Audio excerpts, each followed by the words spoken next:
a lot of times, even when we do have those supports, we don't always feel like we can really reach out to them because of that idea that either one, burdening them, or I should be able to do this all myself. Like I should, like that's the big thing. I quote unquote should be able to do all of this. I should be able to manage all of this, which just isn't realistic. And that's if I could take one word out of the English language, it and concept is should. Welcome to Imperfect Mommying. Our children are constantly looking to us for examples. The term role model doesn't quite cut it here. We are shaping their worldview with every move we make. You see, it's not in the lectures we give or moments where we're actively attempting to teach them. It's in the micro movements we make, the unconscious ways in which we navigate life. We are constantly teaching our children how to show up for themselves, their friends, their future partners, and even their future children. So what can we do to ensure we are raising thoughtful, compassionate, self-aware human beings? We have to become them ourselves. No one is perfect, but we can all still be better, and it starts with self-healing. Let's get to it. Welcome back to Imperfect Mommying, and I'm your host, Alysia Lyons, and we have a very special guest today, Christy Gamir. Welcome to the podcast. Thank you. Thank you so much for having me. I'm so happy to be here. Tell us a little bit about who you are and what you do. Yes, of course. So to start with, I am a mom of two wonderful children. I have a little girl who actually just within the last 2 weeks, they both had birthdays. So she just turned 9 and my little boy just turned 5. So I'm very excited to be in that mommying role. Outside of that though, I am a mental health therapist. I recently, over the last year and a half or so, have transitioned into a coaching role where I'm doing coaching specifically with moms, particularly stressed out moms who have demanding careers and who are trying to do all the things. Which is a lot of us. Yes. Yes. Yeah, I always talk to people about guilt and overwhelm. Like that's kind of where I'm specializing at the moment. And it's like, who doesn't have guilt and / or overwhelm? Like one or both. Yeah, no, absolutely. And that's really, what I try to help moms with is specifically like the guilt and the overwhelm, because so just to give you a little bit more of a background, so I mentioned that I'm a mental health therapist. And so really when I started my career, so many years ago, I got out of grad school. I got my first job. I was working at a mental health agency as a therapist. And as a lot of other industries are, mental health is another industry where just burnout is very, very high, and so my job was super stressful, but I also didn't have kids. And so it felt a lot more manageable, and so I was doing that for a while. I worked in, I moved from one program to another program, and eventually I moved into a management role. And so all in all, I'd been at the agency for maybe about 8 years or so. I was traveling, I was on call, I was doing all these things, but again, before kids, so it was different. And then once I had my daughter, I just felt like things really changed in a way that I feel like people talk about, but it's hard to really know until you've been in that position, and just things that I wasn't necessarily expecting, So for starters, maternity leave was very, very short. I was given initially 12 weeks, which actually turned into 10 because I had to start my leave a few weeks before she was born, and all the challenges with sending her to daycare. I was the first person in my family to really use daycare. And so that was something that I was feeling guilty about. And I was trying to breastfeed, doing that, like pumping while working, and just all these different things that I just really, I felt like I wasn't mentally prepared for. And so I was doing all of that for a while. And then right around the time my daughter was born, I was also starting, a new position. which I thought was going to maybe be a better fit with having a baby, but I found that it actually in a lot of ways was a lot harder. So probably about a year or so into, after she was born, I left my job. I went into private practice. And that solved a lot of problems. It brought up different problems, but it helped in a lot of ways in terms of flexibility and whatnot. But then I got pregnant with my son and COVID happened. He was born right at the start of COVID, the very, very beginning. And so that was hard in all these other ways. Suddenly I was juggling my schedule. I was sending my daughter to daycare in the morning and during the day, but I was seeing all my clients at night because that's how I managed the classroom closures and things like that, so just like those kinds of things. And obviously COVID was a very sort of unique situation that, not all parents have to deal with really, really young kids, but I guess one of the big takeaways from that is that all parents sort of have their stuff, things that are coming up, they're not expecting, they have to adjust, they have to adapt. And it's just all very, very stressful. So after doing that for a while, between that and then also working with other moms as a therapist and whatnot, I decided, that this is just really the population that I just love working with.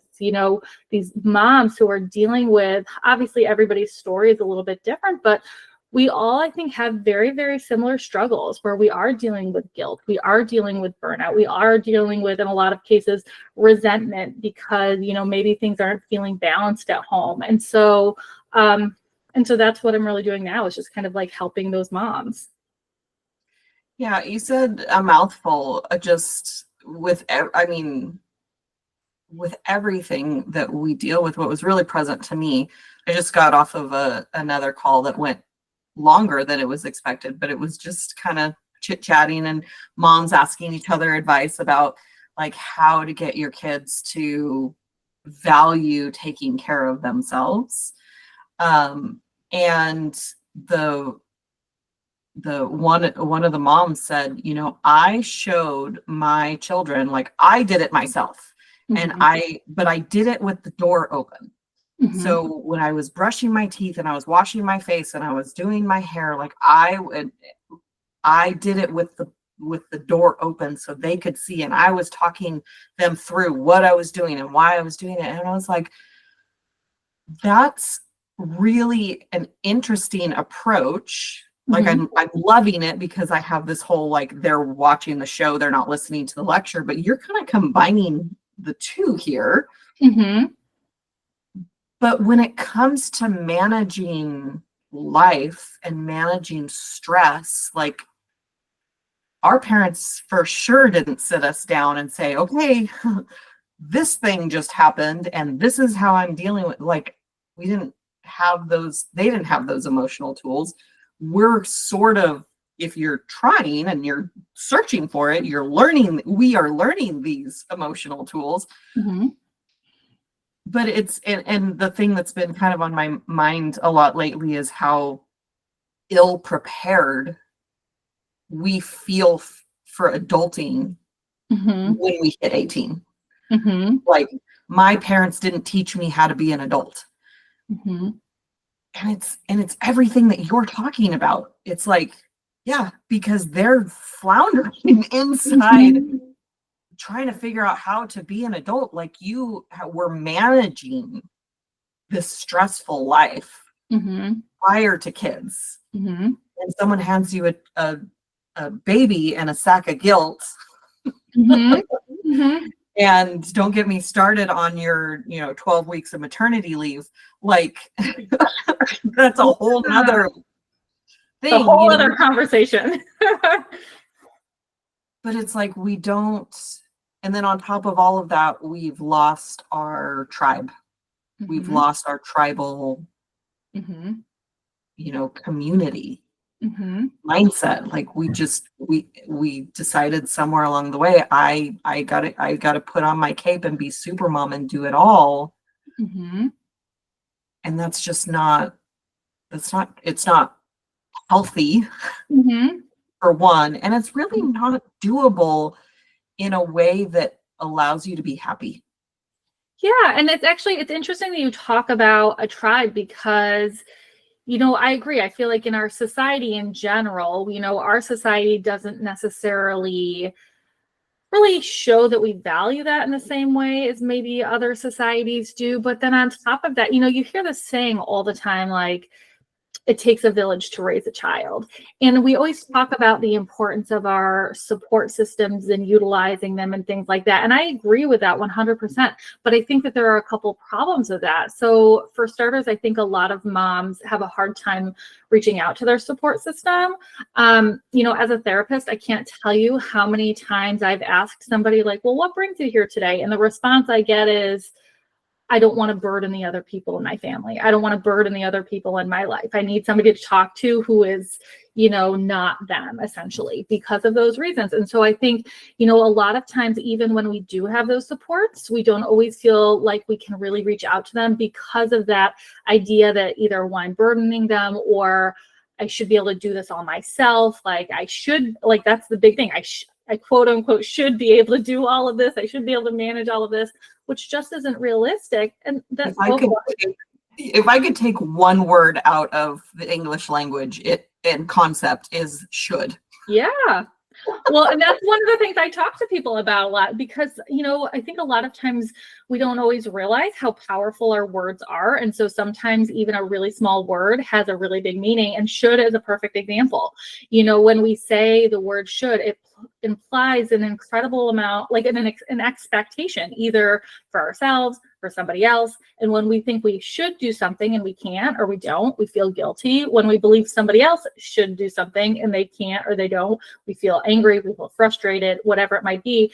And so just even like a simple shift to like, instead of using should, instead of using a word like I want or I wish, it changes the expectation, right? And there are a lot of words that are like that, but that's one example. But I agree, that's a great word to get rid of from our society.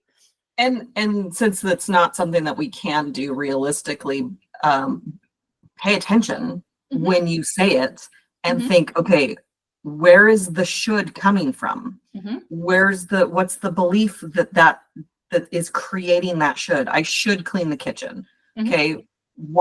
Number one, why should you do it? It probably needs to get done. I think we can all agree that having a clean kitchen is a good thing. But why should it be you? Could it be us? Well, and the follow-up to that, why should it be done right now? Right? Because that's another thing that I think a lot of times people have a hard time with is prioritizing things just because everything feels important. Everything feels urgent. And so as a result, I think a lot of times we are putting this pressure on ourselves. We have these long to-do lists that we just can't seem to break free from. And I think a lot of times we forget that, to your point, it doesn't all have to be us. We can get help from other places, but it also doesn't have to be done right now, depending on what the thing is. Some things can wait. But then the third thing is that I think a lot of times we forget about is that it doesn't have to be done perfectly. Sometimes it just has to be good enough, and I think that that's another big thing that we struggle with a lot. Yeah. And I want to say this, and then I want to go back to the community part too. But the other day I, cleaned the kitchen and I even mopped the floors, and I don't do that on a regular basis. It's kind of like when I keep seeing the dirt, I'm like, okay, it does need to get done now. But it was immaculate. And then my husband comes home with ice cream and ice cream cones and sprinkles. And I'm just looking at this counter and I'm like, I just cleaned that. Yeah. Well, and it's so funny that you say that because, I used to really stress myself out cleaning before company would come over. I think a lot of people do that. And now I don't place such a big focus on that. I still focus on certain things being, again, good enough, but I save my deep cleans for after everybody leaves. Because the mess is so big within 5 minutes of people showing up that sometimes I feel like my energy is better spent doing that after everybody's gone. Yeah. And my husband was like, but the kids are happy. And I was like, you're right. Like I'm focusing on the wrong thing. Like, and when I did clean it up, it took less than 5 minutes. So time is a really big thing for me. It's like when something doesn't take a lot of time, then it's like, okay, great. It's, it can be done real quick. Like it's fine. So time, that's the thing for me. But the realization that I had the other day, I was doing talking to a group, a mom club, that's local here. And while we were kind of all having, after I'd done my talk, and because I was talking throughout the whole dinner part, but while there was just community and conversation and commiserating. I was like, I don't have local friends. I have family and the people that live in my house and the people that are related to me and the people that live in my house. But my friend circle is very few that I could reach out and touch. I have a huge online community and I do feel really connected to those people. And I was like, I miss having somebody that I can go to coffee with. And so one of these people, I had reached out and I was like, hey, I'm doing some market research. Like, let's jump on a call. And she goes, I'd love to have coffee with you. And I was like, yeah, actually, let's do that, because we could have a phone call today, but we could have coffee next week. And it's not so urgent that I need to do it today. I'd rather see you toe to toe, face to face, eyeball to eyeball. That would be great. Yeah, well, and it's actually interesting that you mentioned that, because one of the things that I was thinking about earlier when we were talking about, like it takes a village to raise a child and people not always feeling like they can reach out to their supports, is, to your point too, a lot of people don't even feel like they have those supports to begin with, or maybe not in their immediate vicinity. Some people don't have family who live locally, or if they do have friends, maybe their friends are busy with their own lives and they're and would love to help, but maybe they've got a lot going on too, right? And so I think that can be another challenge too. It's just this idea of, but what if I don't have a village? Then what do I do?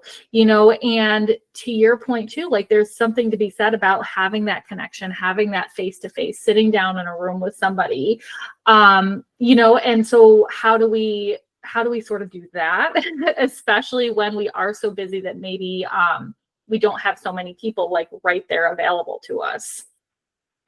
Yeah, and it's also something that I've heard people struggle with, and I hadn't recognized that, because it wasn't a struggle for me. Like I feel if I need an emergency babysitter, I've got one.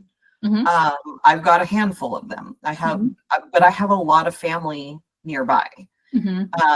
And I have friends of my husband's friends and their wives. Like there's just not a super closeness of friendship, which is also something that I could change.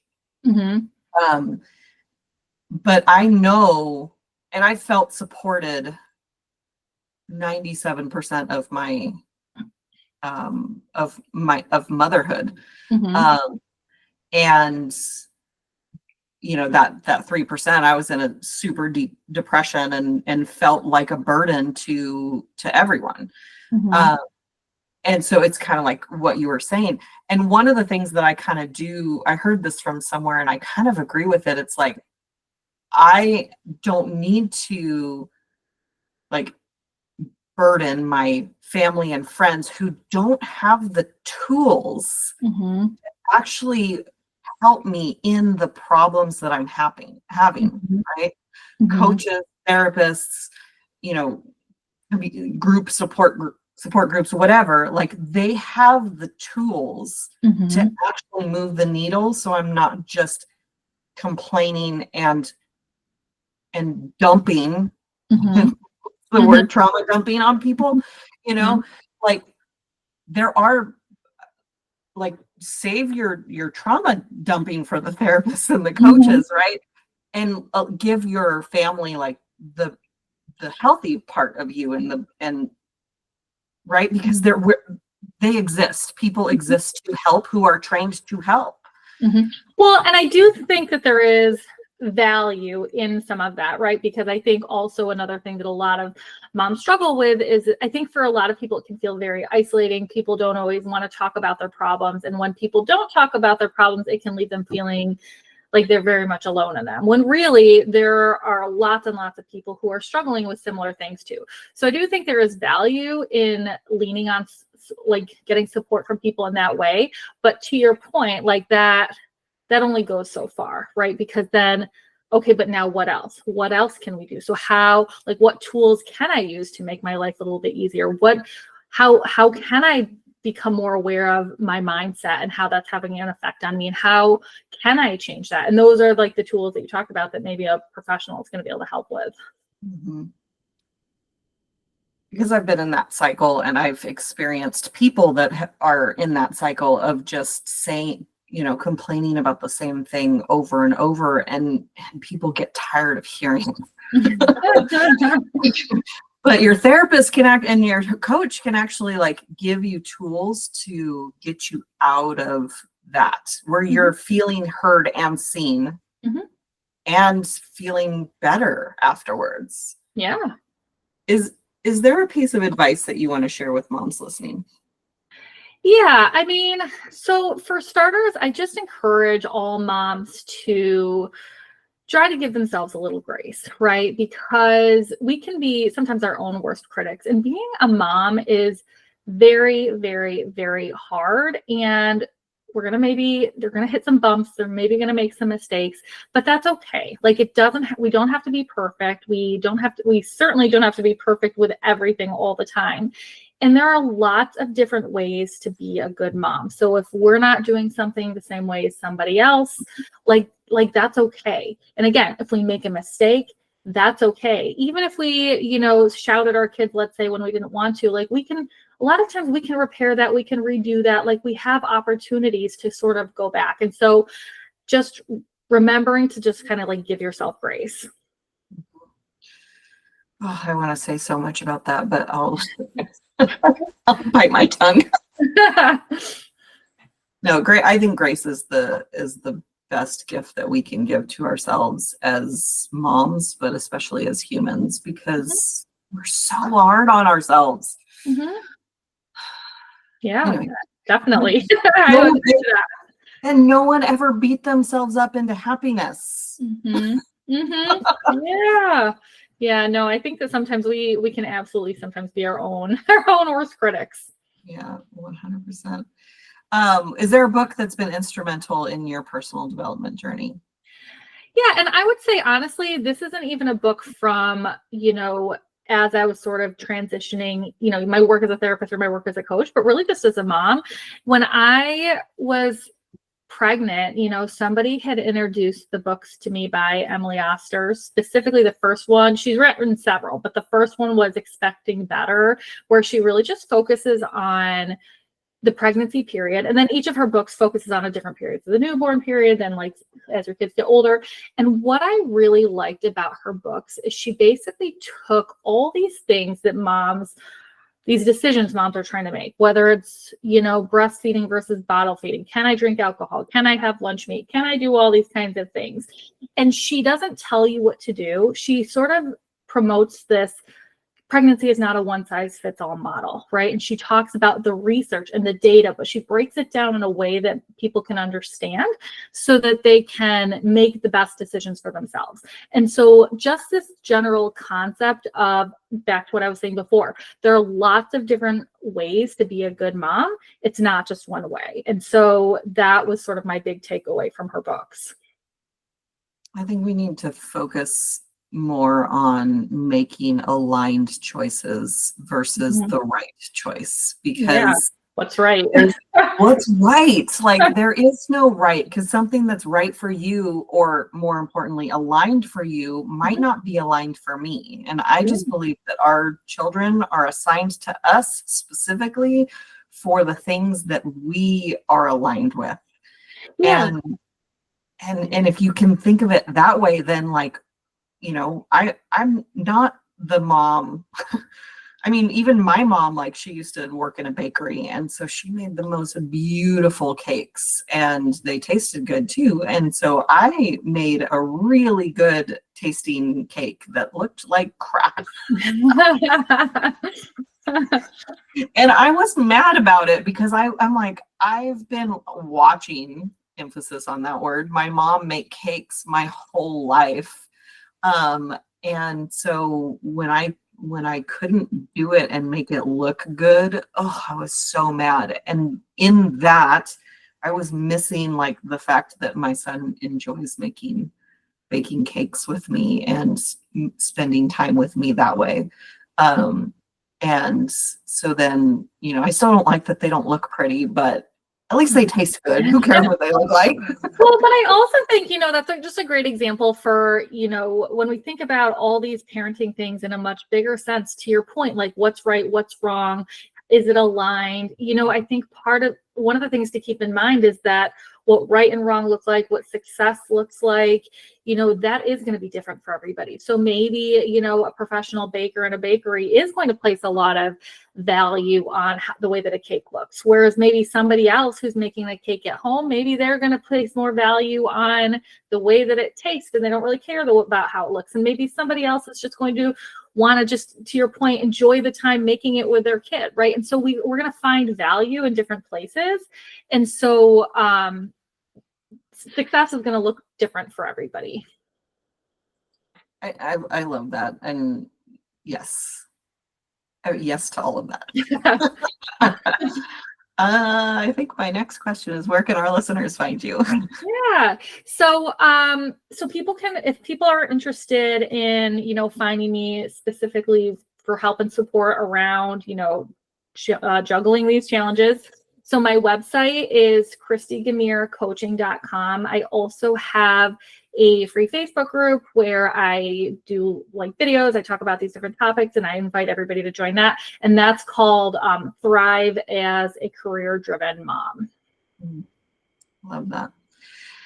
Thank you so much for being here and for what you're doing and helping moms, because there's a lot of us and we all need support.